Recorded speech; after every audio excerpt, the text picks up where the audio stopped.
Baba wedu kudenga, tinokutendai nekuti munotida, munotinzwa even patinotaura nemi. Now the time has come for you to speak to us. Nenzira yatinonzwa sevanhu. May you deliver us tonight, and may you help us understand the hidden treasures of heaven. Ishungu dzedu Mwari, kuti pamuchataura nesu, svikai pakadzika pemoyo. Mutisunungure patakasungwa nejoko raSatani. Mutibetsere tese nemazera edu. Najesu tunamata. Amen. Tarisari paside neomunyemwerera kuti neighbor. Talk to neighbor. Talk to neighbor. It's nice to be here. Tinotenda zvikuru. Mwari wokudenga atikomborere. Mwari atitire zvakanaka. It's a continuation. Asi takaguma tadzidza kuti zviro kwazvo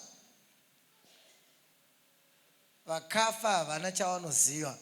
Saka maminimini ese atiri kuwana anobva kupi? Mwari atibetsere patichadzidza. Andeisha mwa Vatesalonika kutanga chapter 4 verse number 13. Sure. Zvino hama dzangu, hatidi kuti mushayiwe kuziva pamusoro pevavete. Handisi kuda kuti mushayiwe kuziva pamusoro pavavete. Kuti murege kuchema savamwe vasina tariro. Dambudziko racho imhaka yekuti patinochema, machemere edu mamwe acho anoratidza sekunge tisina tariro. Kana paine chinhu chandada chataurwa neBhaibheri, kana munhu afirwa ngaasanyarara, ngaacheme.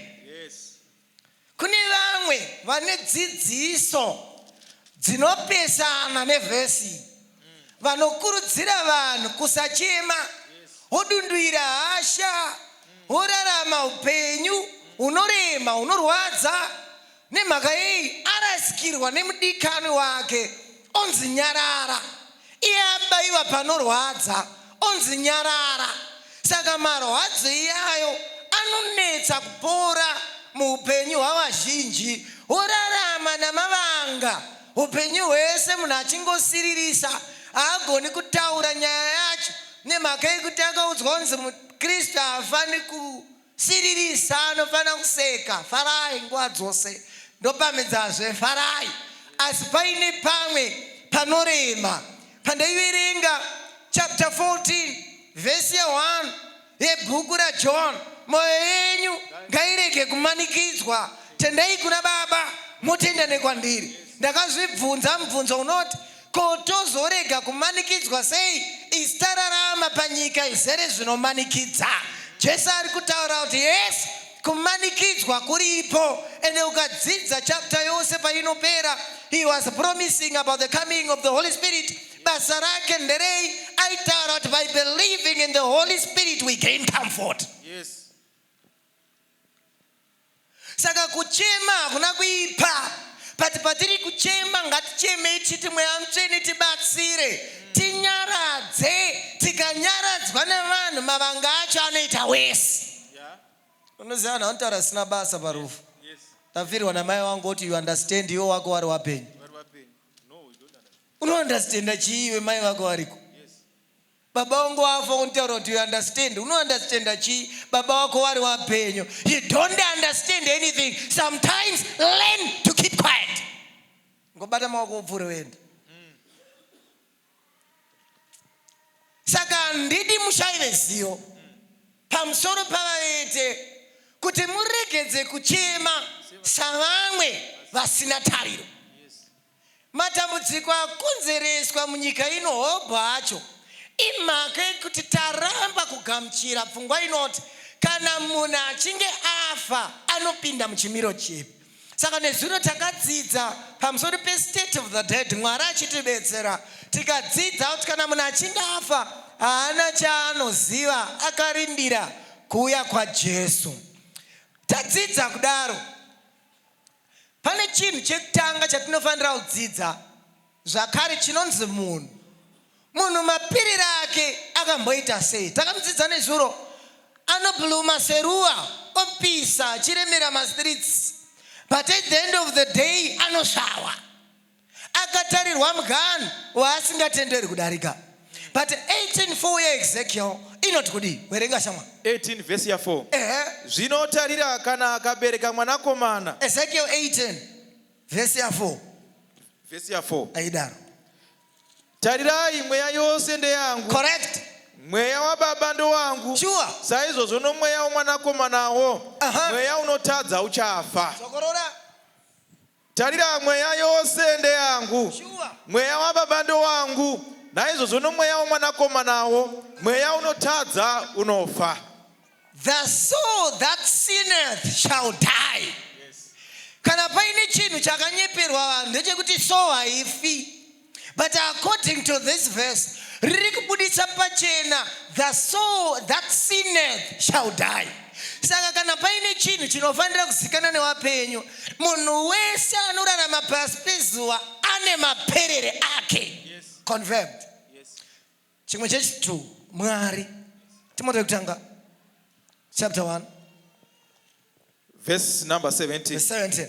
Zvino iye Ishe asingaperi, Ishe asingaperi, asingafi, haafi, asingaonekwi, haonekwi. Mwari woga ngave nokukudzwa nokubwinya nokusingaperi-peri. Saka Amen. munhu akafa nawo, Yes. tinomuendesa kumarinda tomuiga. Yes. Ko Mwari atsanangurwa anoita sei? Mwari haafi. Yes. Saka tinonamata Mwari asingafi, anorarama nekusingaperi. Yes. Guwa akambomuzama auya panyika. Yes. Ndokubva apinzwa mubwiro akararamo honye dzikada kuzizama padzakasvika padhuze dzikangonzwa hwema hwemusiki dzikadzokera kumashure. 3 days later the Bible confirms Jesus resurrected from the dead. Yes. Saka tinonamata Mwari asingafa, anorarama nekusingaperi. Yes. Nemhaka iyi Mwari haafi. Munhu atsanangurwa maperero ake ari pachena anovigwa. Pane chimwe chinhu chechitatu chanogona kuita suspect panyaya iyi chinonzi ngirozi. Yes. Hatina patakanzwa mubhaibheri kuti ngirozi maperero adzo anodzopera sei. Dzatinoziva ndedzakapandukira Mwari. But dzapandukira Mwari dzinonzi naPeter dzakamirira kuzotongwa. Meaning hadzina kufa, dzinorarama dzitoriko. Saka dzararama kwenguva refu. Mwari haafi, munhu anofa, but ngirozi is our suspect. Yes. Konde zvipi zvinogonekwa nengirozi zvatisingagoni savanhu? Mapisarema chapter 8 verse 5 inoti makasika munhu ari a little lower than angels. Yes. Of course ukaiverenga haisi kutaura pamusoro pemunhu, but iri kutaura zvaJesu nyakuzvideredza kuenda pasi pengirozi dzaakasika. Saka munhu akasikwa ari a little lower than angels. Pane zvinogonekwa nengirozi zvisingagonekwi navanhu, kwoita zvinogonekwa navanhu zvisingagonekwi nemhuka. Ndezvipi? Werenga uri pana Hebrews chapter 1 verse 7. Verse number 7.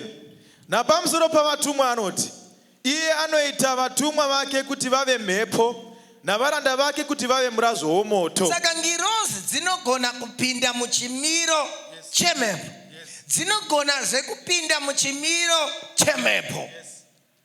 Exodus chapter 3 verse 2, gwenzi rinobvuta pasina moto, ndotya. Ukanoverenga inoti mutumwa waJehovha akazviratidza pagwenzi rakanga richipfuta moto asi rakanga risingatyi. Zvazvinoreva ngirozi dzinogona kupinda muchimiro chemoto. Very possible. Mhepo kanoverenga chapter 12 dzaRomans dzinokutsanangurira pamusoro pemumwe muchinda ainzi Peter ari mutirongo arimo muchichichi munamatira. Mutumwa akasvika akamutsa hope akati muka. Ndokubva Peter amuka. Bhaibheri rinoti amuka ipapo akabva atanga kubatwa nengirozi. Paakafamba magedhi aimuzarukira. But paanga ari mujeri imomo ngirozi dzakangoapiya. But dzakubuda magedhi aizaruka.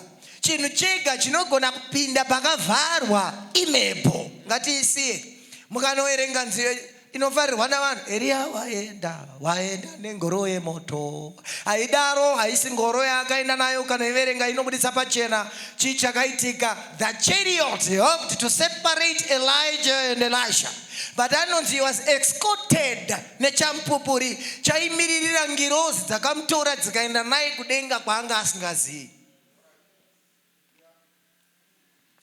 Saka ngirozi ishuwa dzinogona kupinda muchimiro chemoto. Ngative ipapo. Handei zizvimwe zvinogona nengirozi. Famba shamwari. We are the next verse. Uri panani? Matthew chapter 1 verse 20. Verse number 20. Verse 20. Zvino akati acharangarira izvozvo, ndiJosefu, tarira mutumwa washe wakazviratidza kwaari pakurota akati, Josefa mwanakomana waDhavhidhi, usatya kutora Maria mukadzi wako, nokuti chakaumbwa mukati make ndechemweya mutsvene. Saka Joseph manera achirara achirota kuti ndingadi ndirambe munhu nditize musikana uyu aita mimba yandisiri kuziva kuti yafamba sei.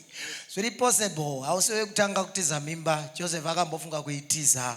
Bhaibheri rinobudisa pachena ari mukufunga mutumwa waJehovha akamushanyira mukurotwa kwehope. So it's possible ngirozi dzinogona kushanyira vanhu kuhope. Dzamushanyira kuhope dzakaita conversation naye dzinoti kudii? Josefa mwanakomana waDhavhidhi. Ndadzidza pfungwa inokosha. Ngirozi dzinoziva futi vanhu nemazita. Rako chairo repachitupa, kwete ramadunhurirwa ratakakupa kutaundi nekuti wanga wativhara. Tiri kutaura rako repachitupa dzinoriziva. Mwanakomana waDavid. David aiva chisekuru chekare chachafa kare. Saka zvazvinoreva ngirozi dzinogona kuziva dzinza renyu rose, tracing back kubva kuna sekuru wako akafa wasina chinhu, wakangofa dembezo bedzi. Vanozikana. Usatya kutora Maria mukadzi wako, chakamugara ndechemweya mutsvene. Zvazvinoreva ndezvekuti hakuna secret kungirozi, dzinoziva even current nezvakaitika kare. Saka hakuna chakawanzika. Ngirozi zvinhu izvi dzinozvigona, dzinozviziva. Chii chimwe? Uri panani? Genesis chapter 18. Handei? I think verse 14. Genesis chapter 18 chiisiya verse 9. Ndisarau akanga svikirwa nengirozi. Bhaibheri rinobudisa pachena ndiAbraham achitaurwa naye nengirozi.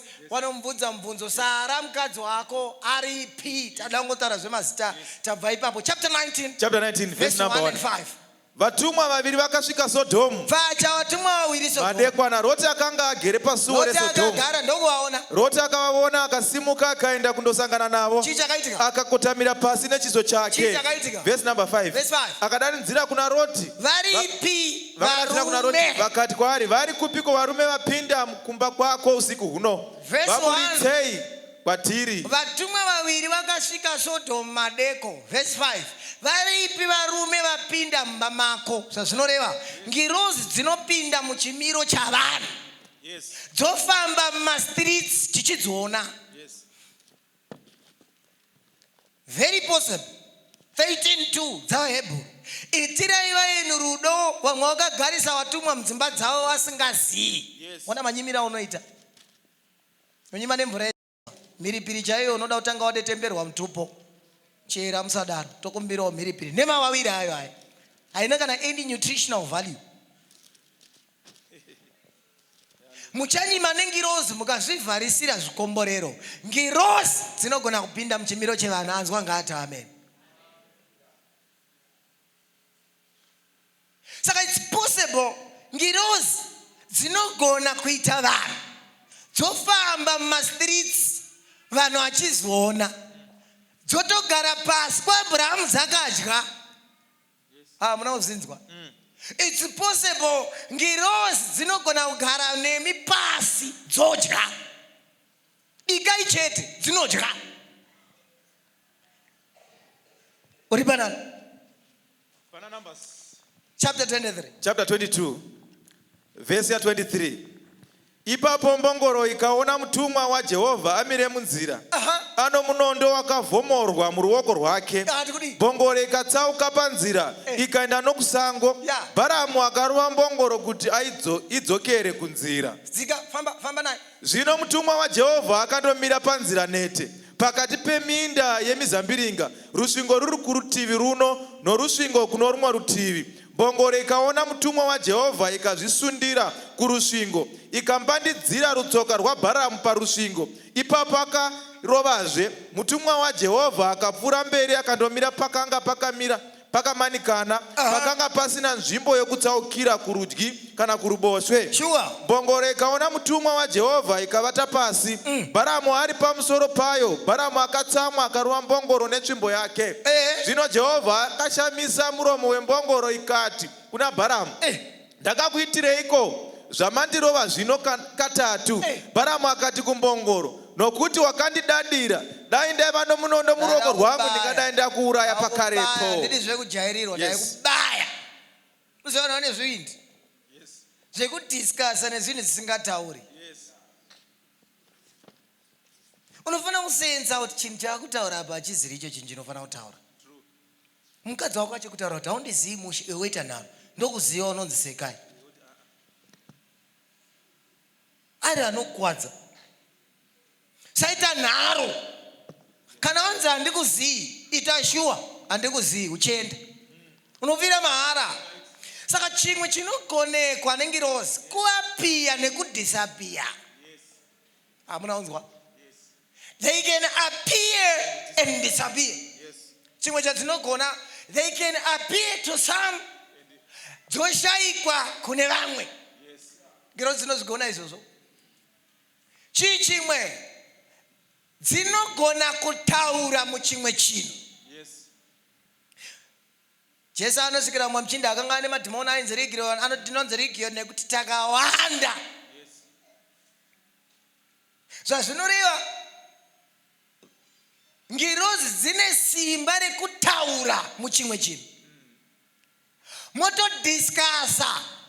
Kuna vanhu vane zvivindi zvekutaura nemadhimoni. Ndiwani. Donzi imbai, mbayani. Wauya uzaite ipapo, urudei, vaipapo. It's possible. Pane vanogona kugarwa votaura.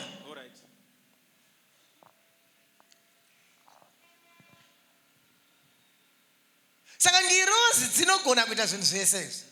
Chii chakaitika pana zvakazarwa chapter 12. Verse number 7. Verse number 7. Zvino kurwa kwakavapo kudenga. Mikaeri navatumwa vake vakarwa neshato. Shato ikarwa navatumwa vayo, vakasakunda, nenzvimbo yavo haina kuzowanikwa kudenga. Zvino shato huru yakakandirwa pasi, iyo nyoka yakare inonzi Dhiabhorosi naSatani munyengeri wenyika yose, yakakandirwa panyika navatumwa vayo, vakakandirwa pasi pamwe chete nayo. Kudenga ndobva kwaitika hondo. Mikaeri akarwa navatumwa vake, aina vatumwa vake vakarwa neshato, shato ikasakunda. Zvazviri kutaura denga rakaita kutsemuka nepakati. Satani nengirozi dzake vakaendawo. Mwari nengirozi dzake vakaendawo. So heaven was divided into two antagonistic hostile camps. Kempi ya Mwari nekempi ya Satani. And nyaya yacho yanga isina kumbokura hako nemadire. It was a war between truth and lies. Saka kukakavadzana uko hakuna kutangira panyika, kwakatangira kudenga. Ngirozi dzatadzidza nesimba radzo vadzapatsanurwa nepakati. Mwari akasara nedzake 2/3. Satani akatora 1/3 akadzika nadzo. Saka vanhu ava vadzika ukanodzidza zvakazarurwa, anoziva ane nguva shoma. Saka nguva shoma yaanayo ndeyekudii? Kuparidzira vanhu a certain gospel rakatanga kudenga, rekuita sei? Rekumukira Mwari. The rebellious spirit of the devil akadzika nayo pasi akaisa muvanhu kuti vaite sei? Vamukirewo Mwari sezvaakaita. Uri pana Genesis chapter 2. Mwari akatamboti kudii? chapter 2 verse ya 16 na 17. Hanzi kudina Mwari. Jehovha Mwari akarayira munhu achiti, ungadya hako miti yose yeminda, asi muti wokuziva zvakanaka nezvakaipa usaudya, nokuti nomusi waunodya uchafa zviro kwazvo. Saka chokwadi chaMwari changa chati kuvanhu. Yes. Musadya muti uyu. Musi wamuchadya munofa zviro kwazvo. Yes. Ndokubva auyawo pa chapter 3. Yes. Nyoka yakari. Anoti kudini? Pa verse number 4. Verse 4. Nyoka ikati kumukadzi, hamungafi zviro kwazvo. Saka pane mashoko maviri ari apa nemadire. Anoti nyoka ikati, Mwari akati. Saka hondo huru yatinayo panyika iri pamashoko maviri akati na ikati. Yes. Mwari akati muchafa zviro kwazvo. Nyoka ikati hamungafi zviro kwazvo. Saka the great controversy yakazendama pachokwadi nenhema. Yes. Murume mumwe kumukadzi mumwe chete. Iye akati aiwa, unogona kuita bakwa revakadzi sorongo vachigona kukuchengeta. Yes. Aiyo, murume ngaarore mukadzi. Iye akati aiyo, murume anogona kuroora murume sorongo muchinzwanana. Yes. Murume ngaarore mukadzi. Mukadzi anogona kuwana mukadzi because vanonzwanana manidzi awo. The great controversy yakazendama panhema nechokwadi. Ende kanoidzidza nhema dzasatani dzinombowanda. Akati Mwari akati muti uyu hamufaniri kuudya here. Mukadzi akati kudii? Takanzi nekubata tisabate. Yes. Achinombokura chidiki. And let me tell you, if you put a pinch of poison in a wholesome meal, it will make the whole meal poisonous. Musarorana nevasingatendi. Iyo ukati kana zvagara vanhu vekuchechi vakaipa kupfuura vari kunze. Vari kunze vatori nemwoyo yakanaka kupfuura vanhu vari kuchechi. And he has designed this thing to an extent that those that are in the church, they are portrayed with a very bad character. Those outside, they are portrayed with a very good character. Let me tell you, if you put a pinch of poison in a wholesome meal, it will make the whole meal poisonous. Saka chinyaya ichi chakazendama panhema nechokwadi. Kunamata kune formula. Iye akati kana sorongo moyo wako uri right. Saka wakaenda wakanoungana wakasimbisana. Chikristu chiri moyo kwete kunze. Saka vanopfeka malong skirt mumoyo, panza wakatipfekera mamini. Achizi kunze chiri mumoyo. Sorongo moyo wako uri right. Saka vanhu vanotoita varoi kunze mumoyo waine mabhachi echechi. Let me tell you, hakuna nhema dzinopfuura zvokwadi.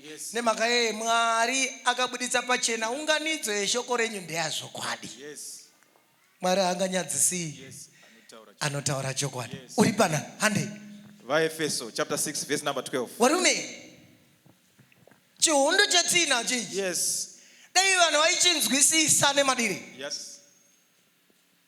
Vanhu vaifana kunamata Mwari wakaperera. Werenga unzi.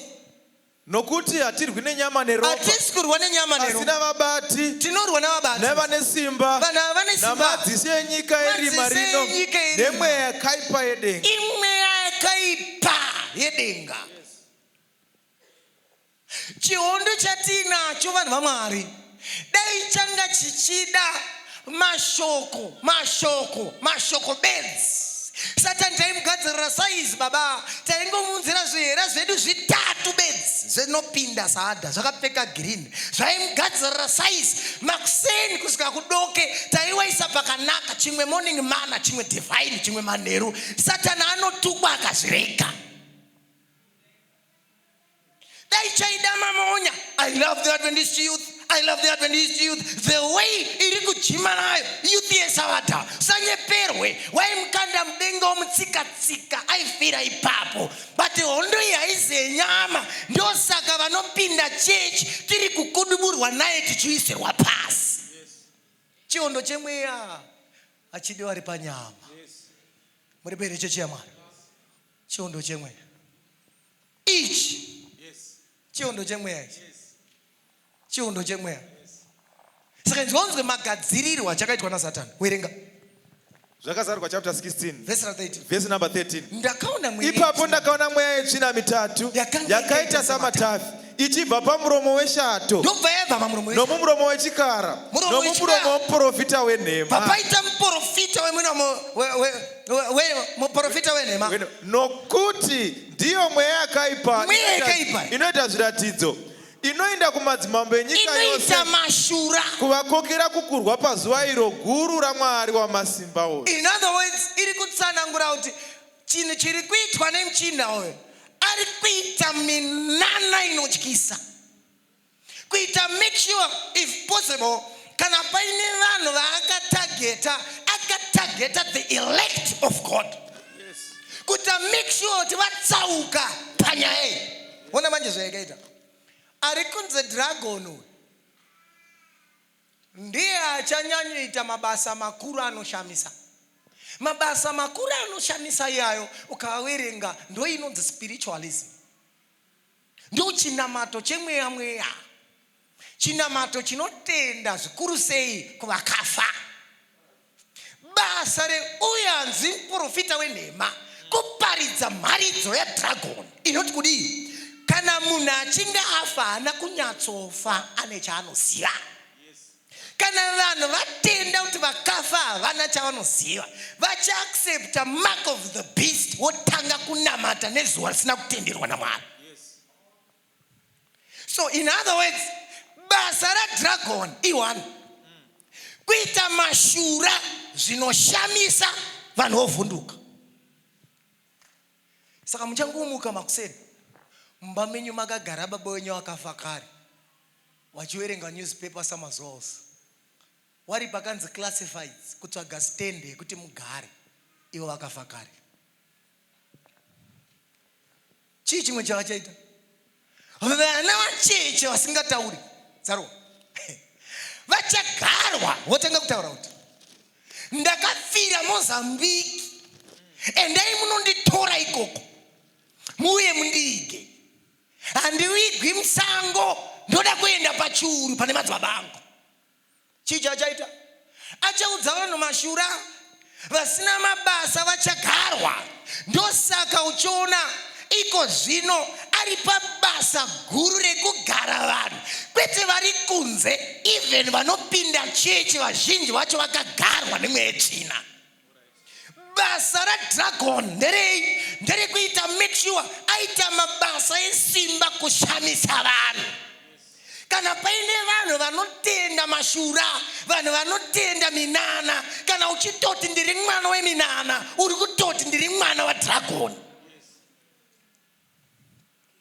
Because basa radragon kuitira vanhu minana kuti vavhunduke. Kana vavhunduka, basa remuprofita wenhema kusimbisa mashoko adragon. Kana mwana ataura kudai musamusiya akadaro, handei kwataurwa tinoona kuti kunei. Saka mwana asina mazino asati akufamba anotanga kufambirai, moenda naye mosvika naye oti cherai panapa, kogara mobva mapachera, machera bva maona mabhonzo emunhu akafa kudhara, moenda nawo mumusoro menyu mune pfungwa inoti saka vakafa vanofanira kuti vachiziva. Instead yekupinda muchokwadi chaMwari matendeswa nhema, kana matenda nhema muchasiya chokwadi chaMwari, monamata nenzira inovengwa naMwari.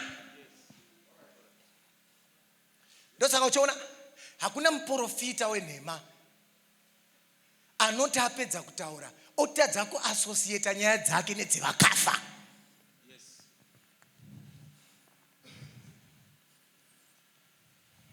Ataura tundimi twake tutatu. Mai sumukai. Ndiri kuona kumusha kwenyu kuna vamwe mai vatsvuku. Imi makaroorwa here? Moti handina.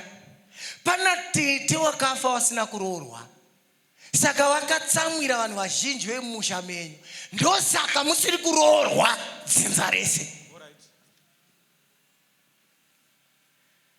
Mukoma simukai. Form 4 makazopasa here? Dzakakonewa. Sei dzakakona? Pana mukoma wenyu akarowa munhu muklasi ye4D, warowa munhu imomo ndokubva afiramo. Ndosaka uchiona klasi yese ye4D hamuna anopasa. Dai wasina kuti vakanyora kuti makafira dofo hamuna anopasamo. Saka izvezvi patiri kurarama Dragon achiita mashura, muprofita wenhema achidudzira, vakafa vanoziva. Ndoba takadzika. Saka nezvinopesi pandaitsanangura kuti nekuti vakapenyu vanoziva kuti vachazofa asi vakafa havana chavanoziva. Pane vhangeri ranga raparidzwa rinoti kudii, haungafi zviro kwazvo. Ende ndipo patakatsika.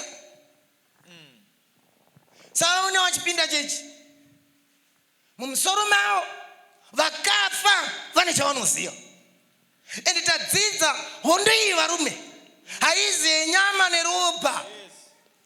Anzi vakafa vanoziva shamari havasi vekumba kwenyu, vekwedu isusu vane chavanoziva. Ndosaka tine mashura emabridge asingadarikiki. Profita wenhema anoti hande ipapo ndakavasvikira rimwe gore vari pane imwe road vakati pano pakadeuka ropa rakawanda ravanhu vakaita accident. Saka tinofanira kunamata tiri pano tichirayira mweya irima iri pano yevanhu vakafa vari kukonzeresa maaccident parod. Basa remuprofita wenhema kuadvocata vakafa vanoziva.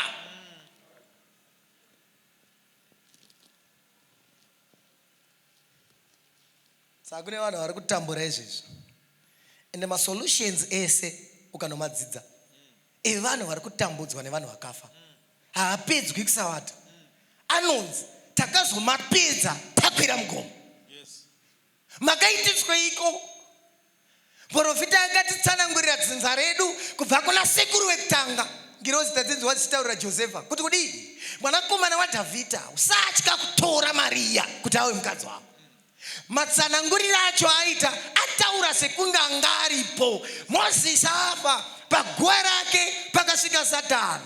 Asi ukanoidzidza 34 dzaDeuteronomy panozikanwa naMwari bedza Satani aipaziva.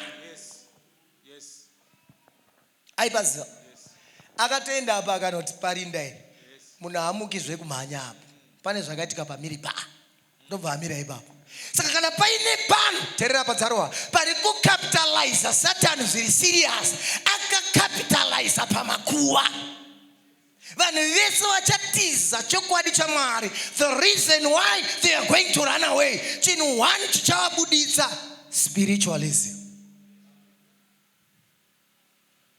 Apa ndo pachafira vanhu vazhinji kunyanya kuAfrica. Reasons why Africans easily fall into spiritualism. Point number 1. We are not strong in the word. Yes. Hatina kusimba pashoko. Yes. Baiberi kwatiri munya vanaro mamiziamu rinogara mudisplay semakapa amai vangu. Haamwirwi. Ndoda kuti hama dzangu dzizogowana. Wazoona chokubata kana ndafa. Hawiringi. Anaro asi hawiringi. Rinoramba riri nyowani nekusingaperi. Akaritenga riri 1998. Nanhasi ndo raachinaro. Harinombotsiba richiri mhenyu. Rinoverengwa rinosakara. We are not strong in the word. Hatinombosimba kana zvamuchose. Hatina. Kaonzwa wachitsanangura zvivindi kuchechi unofunga kuti wanazvo hawana kana 1. They are not strong. Actually, we are not strong in this word. Even rikatsanangurwa zvakasimba nokuti vapenyu vanoziva kuti vachazofa asi vakafa havana chavanoziva. Follow us. Kunoitika mashura kumba hakusi kuchechi. Inowe mwana inongotamba zvayo. Ndaitambi maningi mbijana. Yotamba zvekutoti even kakukosora kacho kanokutaurira kuti kakoserera something is wrong. Ende vanhu vanondinakidza ndezvekuti the devil is always punctual. Yes. Anobata nguva. Anambotambira Jesu pa 39 days. Pa 10 days. Pa 20. Akambata kuda unopedza fasting. Ndokubva asvika akunyatsoziva kuti apa paita nzara. Vasvika akachibvunza kuti ko mwana azodai zvadiko. Ndozvakaita mwana waSofia akafa izvo. Musaregedza vana vachita zvisina basa. Idi kungoti ndakwenda hangu but musaregedza mukaona mwana akudai hazvisisiri zveke kungoti imi muri maSabata. Saka handigoni kutaurira nyaya but musasiya mwana achita zvisina nebasa rese. Gadzirisai zvinhu izvi zvakachanaka. Very punctual. Even in my verse ari mumusoro they will disappear. Nekuti vapenyu vanoziva kuti vakafa haachazvifungi mumusoro makazvimo. Why? Kana dambudziko rauya ndo paunoona kuti haustori muKristu zvamuchose. We are not strong in the word. You must know what you believe. You must know why you believe it. And you must know where it is found. Sararama nezvinhu zvaunotenda zvausinganzwisisi. There is a time when you must question. Taitira service kumakuwa tichinamatira vakafa, iye munhu akanzi anofanira kunamata ari mupenyu. Why are we doing this? Question. Taenda umakuwa tikapfugama tikaombera munhu akafa, taombererei isi tairamba kumurespect ari mupenyu? Question. Chii chinoita kuti uquestione kana ukawa strong in the word? Yes. Hamuri pere chechi yamwa? Yes. Be strong. Be strong. Yes. In the word. Yes. Titagara, point number 2. We entertain the devil.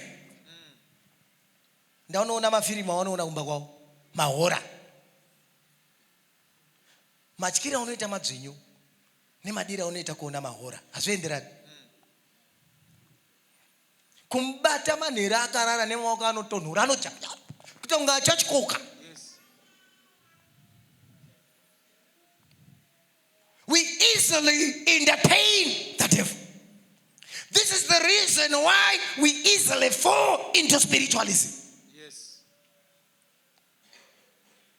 Mafirimu acho anofarira maAfrican movie ekutoti munhu anotanga unetserwa mwana ari nechekure achiona patambudzwa mwana apo wakomana. Munhu anochemedzwa nefirimu. Kubuda musodzi kudai. Mai chii chiri kunetsa? Firimu. Haangambomudaro. Shuwa munhu haangadaro. Fanika vasikana vedu veSabata. Munhu anoita crash nemunhu wepaTV.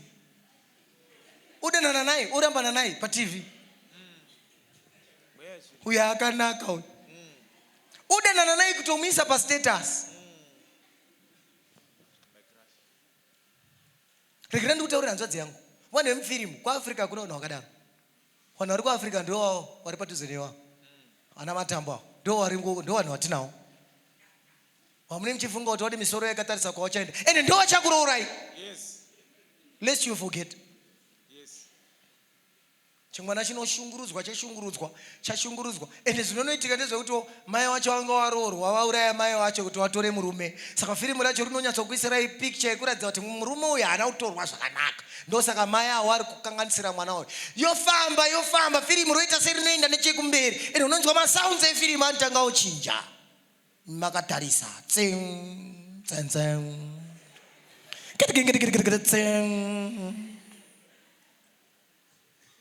Ende mai wacho pavanoapia mese even mumusoro bine mavhesi nokuti vapenyu vanoziva kuti vachazofa anodisappear. Instead yekuti izvi ndezvekunyeba unobva watoti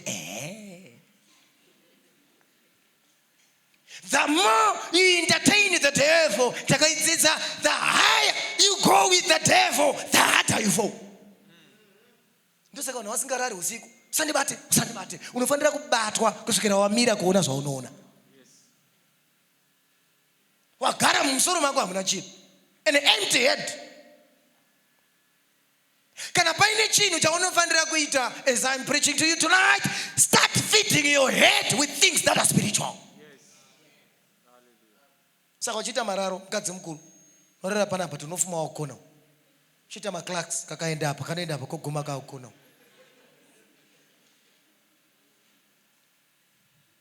Culture and tradition. Panovigwa munhu dzaro. Kune chivanhu chinoitwa.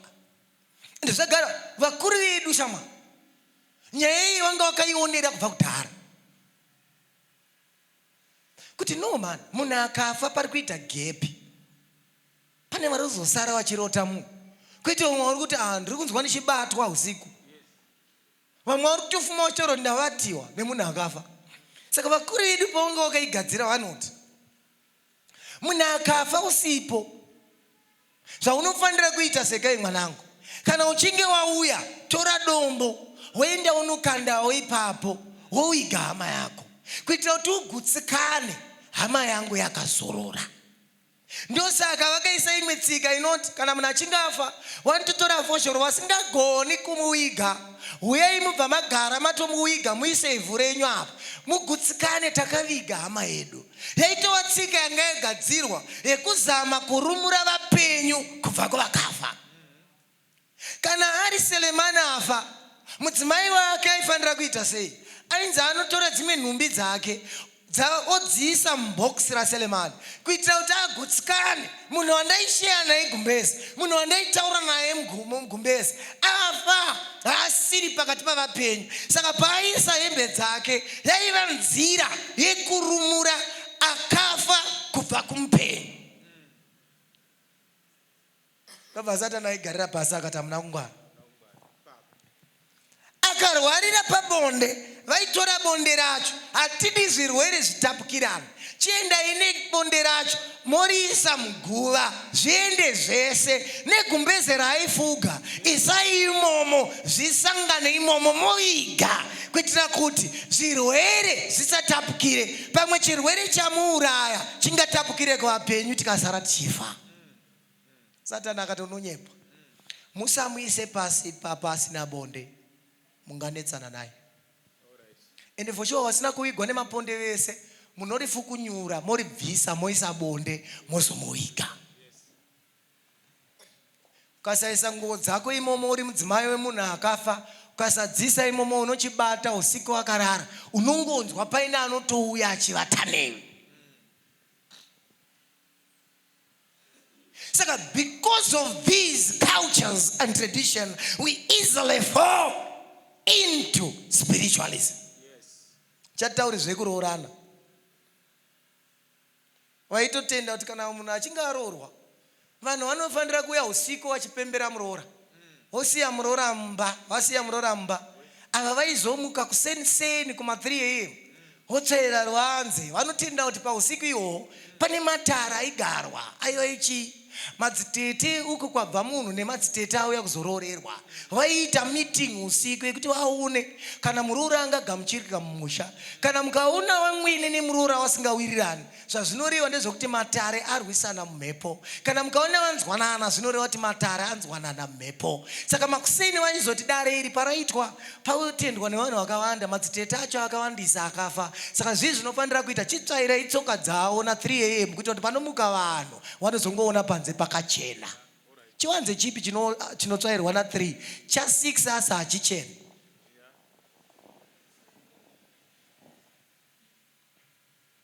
Our cultures and tradition ndo dzakonzeresa kuti vanhu vazhinji tiwire muspiritualism. Chatauri zvekuroorana.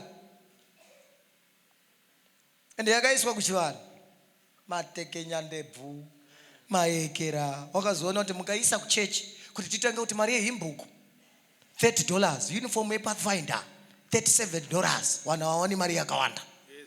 Mayouth camp $75.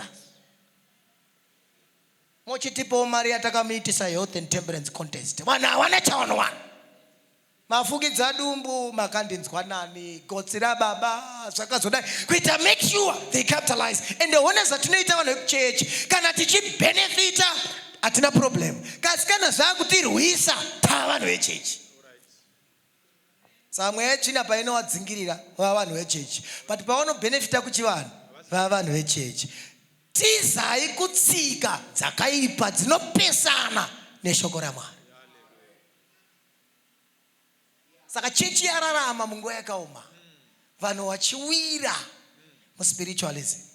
Ende Satani akapatageta kudonedza vanhu vaMwari vakawanda to make sure kuti havapa budi. Vanhu vanonamata asi vasingagutsikani. They don't have contentment muchinamato. Saka Satani akaita make sure kuti anovatendesa nhema. Ndokanoiringa Thessalonians chapter 2 achitsanangura nemhaka yekuti vakaramba chokwadi chaMwari. Mwari akatendera mweya wenhema kuti uwawire kuti vatende nhema. Ndosaka uchiona mai vaya vanga vakarara vachirota murume wavo achitaura kuti mune mari yandakaisa pasi pehembe.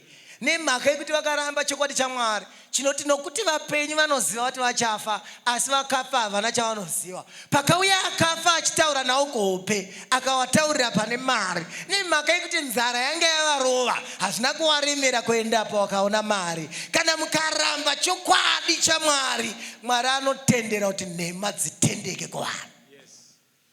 Chiregedza tibvepo tinamata. Uya shamwari nevhesi redu toda kunamata. Verse number, I think it's 31. For the weapons of our warfare, they are not carnal, but they are mighty to pull down all strongholds. Chihondo chatinacho na Satani. Mwari wedu ari kurutivi rwedu. Zvombo zvatinoshandisa sevanhu vaMwari hazvisi zvezinyekenyeke, zvine simba yekudonedza masimba ese aSatani. Dambudziko ravanhu vanopinda chechi, they don't believe that there is power, so much power in the blood of Jesus. Chihondo ichi varume achisi chedu ndechaMwari. Ukachirwa choga Satani anokudubura wakuisira pasi. Asi avo vanotendera Mwari kuti varwe anawo, Mwari anoapa simba rokukurira. The weapon of our warfare, they are not carnal, they are mighty to pull down all strongholds. Mune simba mumaropa aJesu. Tipe vhesi rekupedzisira tinamata. Jesu anoti kuvadzidzi, John chapter 8 verse number 31. Zvino Jesu akati kuvaJudha vose vakanga vamutenda, kana imi muchigara mushoko rangu, muri vadzidzi vangu zviro kwazvo, muchaziva zvokwadi nezvokwadi chakusunungurai. Zvokwadi chakusunungura. Kana paine chinhu chakakosha muupenyu hwanhasi, kuziva zvokwadi yaMwari.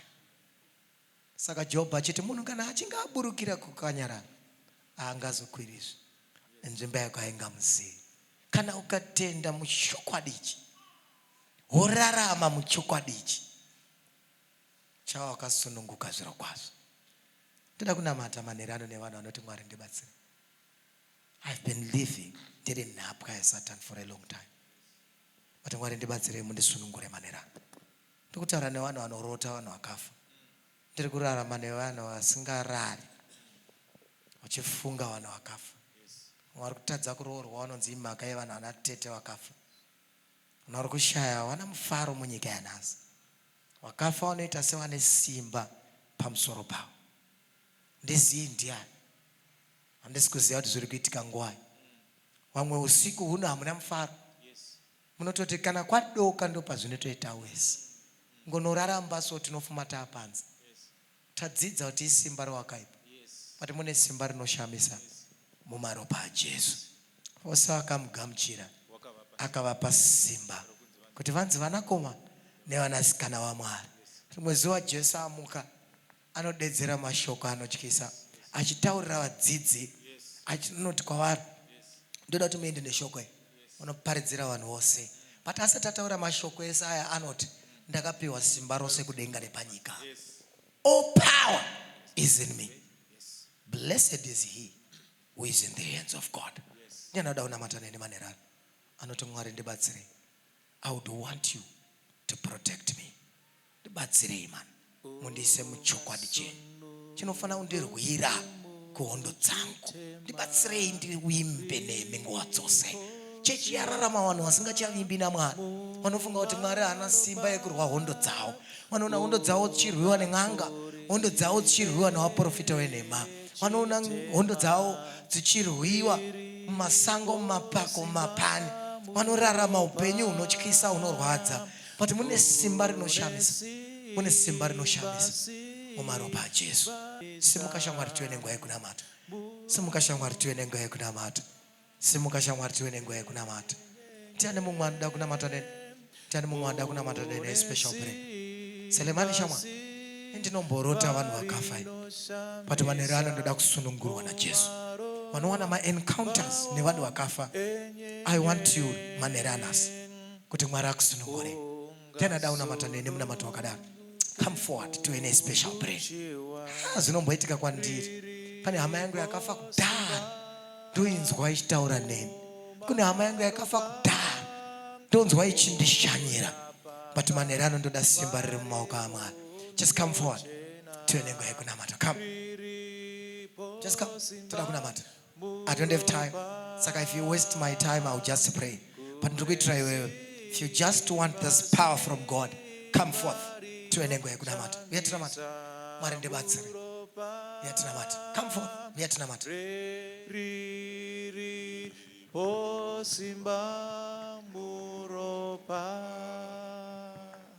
Ngati namatei. Baba wedu vari kumusoro kumusoro kudenga. Zita renyu Mwari ngarikudzwe neutsvene. Toda kukutendai Jehovha nekuda kwekuti muri pakati pedu. Toda kutendai Jehovha neshoko rauya panguva yakafanira. Toda kukutendai Jehovha nemudziyo wamashandisa. Sangano renyu Mwari rasimuka, vanhu venyu vasimuka. Vari kuti Mwari tibatsirewo mukati mekurarama kwedu. Tinodawo simba riri mumaropa enyu Jesu Kristu. Vanhu vazhinji Ishe kudenga vari kutambudzwa nevakafa. Vari kutambudzwa Ishe wekudenga nemweya yetsvina yavari kufunga kuti ndewakafa. Jehovha tibatsirei. Dzingiraiwo Satani kure nesu.